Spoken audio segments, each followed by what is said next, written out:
မင်္ဂလာပါဒီနေ့ဆရာတင်မဲ့သင်ခန်းစာလေးကတော့ Grade 12 English Unit 2က Key to Happiness ဆိုတဲ့အကြောင်းအရာလေးပဲဖြစ်ပါတယ်နံပါတ်5 share လေးကိုဖတ်ကြည့်အောင်ပါနံပါတ်5မှာဆရာတို့ have better physical and mental health have ရှိခြင်း better physical and mental health ပိုကောင်းတဲ့ရုပ်ပိုင်းဆိုင်ရာနဲ့စိတ်ပိုင်းဆိုင်ရာ health ကျန်းမာရေးတွေရှိခြင်းတဲ့ဟုတ်ပြီရုပ်ပိုင်းနဲ့စိတ်ပိုင်းဆိုင်ရာပိုကျန်းမာမယ်ဆိုရင်ပို့ပြီးတော့ပျော်ရွှင်နိုင်တယ်ပေါ့ကွာဒါမျိုးသဘောကိုဆိုလိုတာဆရာတို့ရှေ့မှာဆိုလို့ချင်းstudy တွေအရလေးလာချက်တွေအရ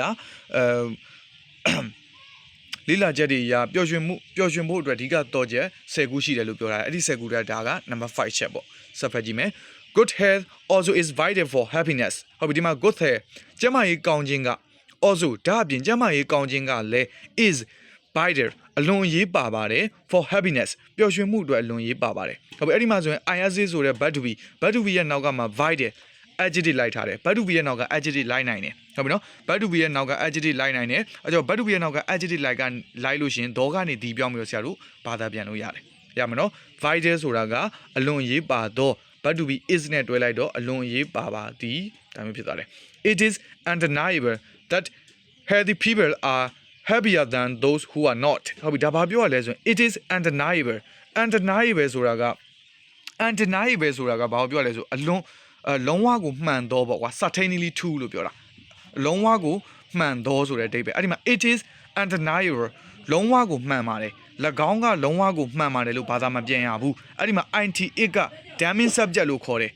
အယောင်ပြ subject သူ့ကိုဘာသာပြန်စရာမလိုဘူးနားလည်မယ်နော်ဟုတ်ပြီဒါကြောင့်မလို့ it is undeniable လုံးဝကိုမှန်ပါတယ် that ဆိုတာ healthy person ကျန်းမာသော healthy ဆိုတာကျန်းမာသော health ရဲ့ adjective ကျန်းမာသော people လူတွေက are happier ပိုပြီးပျော်ရွှင်ပါတယ် than ထက်တို့လူတွေထက်ဒီမှာ those လူတွေထက် who are not မကျန်းမာသောလူတွေထက်ပိုပြီးတော့မှဘာဖြစ်လဲဆိုရင်ပျော်ရွှင်ပါတယ်ဟုတ်ပြီဒီမှာဆိုရင် who are not ဒီမှာဆိုရင် relative pronoun who လေးကဘယ်သူ့ကိုညွှန်းတာလဲဆိုရင် those ဆိုတဲ့လူကိုညွှန်းတာအဲ့ဒီမှာ those က people ပဲဟုတ်ပြီနော်လူတွေလို့ပြောတာနောက်ထပ် to achieve true happiness you must be fit both physically and mentally a happy person has better physical and mental health ဟုတ်ပြီဒါဘာပြောရလဲဆို to achieve ရရှိဖို့ true happiness စစ်မှန်တဲ့ပျော်ရွှင်မှုကိုရရှိဖို့ true happiness ဆိုစစ်မှန်သောပျော်ရွှင်မှု true love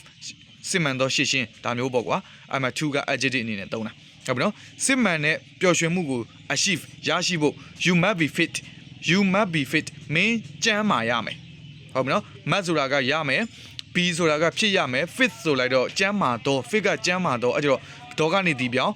ဘတ်တူဘီနဲ့တွဲလိုက်တော့ဒေါကနေဒီပြောင်းလိုက်တော့မင်းကျန်းမာရမယ် both physically and mentally physically စိတ်ပိုင်းဆိုင်ရာကို mentally ရုပ်ပိုင်းဆိုင်ရာကိုနှစ်ခုစလုံးမင်းကျန်းမာရမယ်ဟုတ်ပြီးတော့ am dash လေးနဲ့ပြန်ပြီးတော့မှရှင်းပြထားသေးတယ်ဟုတ်ပြီနော်ပြန်ပြီးတော့မှရှင်းပြထားသေးတယ် a happy person ဟုတ်ပြီနော် a happy person ပျော်ရွှင်တဲ့လူတစ်ယောက်မှာ has ရှိပါတယ် better ပိုကောင်းတဲ့ physical and mental health ပိုကောင်းတဲ့ရုပ်ပိုင်းနဲ့စိတ်ပိုင်းဆိုင်ရာကျန်းမာရေးတွေရှိပါတယ်တဲ့ပျော်ရွှင်နေတဲ့လူတစ်ယောက်မှာဆိုလို့ရှိရင်စိတ်ပိုင်းဆိုင်ရာရုပ်ပိုင်းဆိုင်ရာရော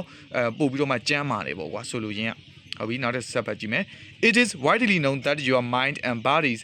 are closely connected ဟုတ်ပြီဒါဘာပြောရလဲဆိုရင် it is widely known ဒီမှာ widely known ဆိုတာက adjective phrase ဆိုလေဟုတ်ပြီနော် adjective ပဲ widely known လူသိများသော widely known ဆိုတာဗာလေလူသိများသောဒီလိုလေးတွဲရပဲမှတ်ပါ widely known ဆိုတာဗာလေလူသိများသော it is widely known လူသိများပါတယ် int it ကိုဘာသာပြန်စရာမလိုဘူးဒီမှာ int it က damning subject လို့ခေါ်တယ် subject အတူဘယ်သူကိုမှညွှန်းတာမဟုတ်ဘူး၎င်းကလို့လည်းပြန်လို့မရဘူးဒါကြောင့်မလို့ it is widely known ဟုတ်ပြီနော် it is widely known it is widely known ဆိုတာဆရာတို့ကဘာကိုပြောရလဲဆိုရင်လူသိများပါတယ်ပေါ့ that ဆိုတာ your mind and body မင်းရဲ့စိတ်နဲ့ body ခန္ဓာကိုယ်ကare closely connected ဒီမှာလဲ closely connected ကလည်း adjective ပဲ closely connected ဆိုတာကရင်းရင်းနှီးနှီးဆက်နွယ်နေသော adjective ဟုတ်ပြီနော် closely connected တွဲရမှာပါရင်းရင်းနှီးနှီးဆက်နွယ်နေသောအဲ့ဒီမှာ ဖြစ်သည်ဆိုတဲ့တွဲလိုက်တော့ဖြစ်သည်ဆိုတဲ့ verb to be နဲ့တွဲလိုက်တော့ရင်းရင်းနှီးနှီးဆက်နွယ်နေပါတယ်တဲ့ရင်းရင်းနှီးနှီးကက်ကဆက်နွယ်နေပါတယ်ပေါ့ဆက်နွယ်နေပါတယ် that ဆိုတာလူသိများပါတယ်ပြောချင်တာလူတိုင်းကသိပါတယ်ဒါမျိုးပြောတာဟုတ်ပြီနော် if you feel stressed out မင်းစိတ်ဖိစီးမယ်ဆိုရင်you are likely to experience ဒီမှာ experience ကတွေ့ကြုံသည်နော်အတွေ့အကြုံ မဟုတ်ဘူးဒီမှာဆိုတော့တွေ့ကြုံသည်ဘတ်လေးပါဟုတ်ပြီနော်ဘတ်0လေး you are likely to experience မင်းကကြုံတွေ့ကောင်းကြုံတွေ့ရနိုင်ပါတယ် fatigue ဆိုတာကကြောပင်ပန်းနွမ်းနယ်မှုဟုတ်ပြီနော်ပင်ပန်းနွမ်းနယ်မှုကိုမင်းကြုံတွေ့ကောင်းခံစားရနိုင်ပါတယ်တဲ့ပြီးတော့ muscle tension ဟုတ်ပြီနော်ကြွက်သားတောင့်တင်းခြင်းနေနဲ့ fatigue လို့ခေါ်တဲ့ပင်ပန်းနွမ်းနယ်မှုတွေကို are likely to experience you are likely to experience မင်းကဘာဖြစ်မှာလဲဆိုရင်ကြုံတွေ့ကောင်းကြုံတွေ့နိုင်ပါတယ်ခံစားကောင်းခံစားနိုင်ပါတယ်ပေါ့ခံစားကောင်းခံစားရနိုင်ပါတယ်ပေါ့ similarly အလားတူပဲ if you feel happy and calm မင်းက feel happy ပျော်ရွှင်မယ်ပြီးတော့ calm အေးချမ်းမယ်ဟုတ်ပြီနော်မင်းကပျော်ရွှင်မယ်အေးချမ်းနေမယ်ဆိုရင်တဲ့ you are likely to have မင်းမရှိကောင်းရှိနိုင်ပါတယ် more mental energy ပိုကောင်းmore mental energy စိတ်ပိုင်းဆိုင်ရာစွမ်းအင်အများပြမင်းမှာရှိနိုင်ပါတယ်တဲ့ပြီးတော့ more physical vitality ဆိုတာကကျတော့energy and strength စွမ်းအင်နဲ့ခွန်အားလို့ပြောတာရုပ်ပိုင်းဆိုင်ရာစွမ်းအင်နဲ့ခွန်အားလဲမိုးပို့ပြီးတော့မှမင်းမှာဘာဖြစ်မှာလဲဆိုရင်ရှိပါမယ်လို့ပြောတာပါဟုတ်ပြီဒီတော့ဒီလောက်ပါပဲကျေးဇူးတင်ပါတယ်